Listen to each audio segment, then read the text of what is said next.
Γεια σας και αυτό είναι το πρώτο μου βίντεο στο κανάλι μου.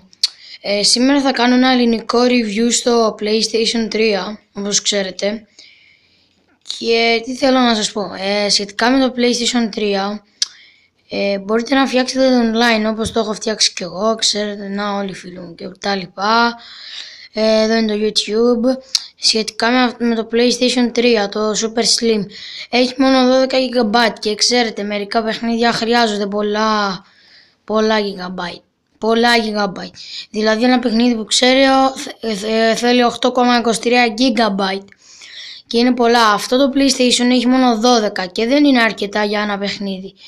Και σίγουρα όλοι θα χρειάζεστε ένα σκληρό δίσκο και αυτό που θέλω να σας πω.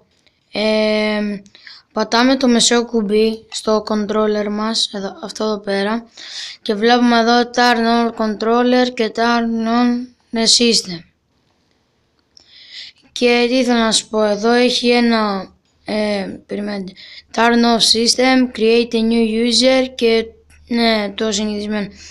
Λοιπόν, άμα θέλετε να βλέπετε πόσο χώρο έχετε ακόμα, περιμένετε λίγο. Πόσο χώρο έχετε ακόμα, θα πάτε στο System Settings και θα πάτε στο τελευταίο που λέει, στο πρώτο τελευταίο που λέει System Information. Λοιπόν, λέει εδώ ότι ο ελεύθερος χώρος είναι 5.319 MB από τα 12 και flash memory. Και από το flash memory. Και τι ήθελα να σας πω, αν θέλετε να πάρετε PlayStation, το καλό είναι να πάρετε με τα 500 GB. Το review είναι εδώ, άμα θέλετε θα πατήσουμε στο Account Management. Βλέπετε εδώ μπορείτε να αλλάξετε κωδικό, avatar και τα πάντα. Εδώ μπορείτε να κατεβάσετε demo αλλά από το Play Store.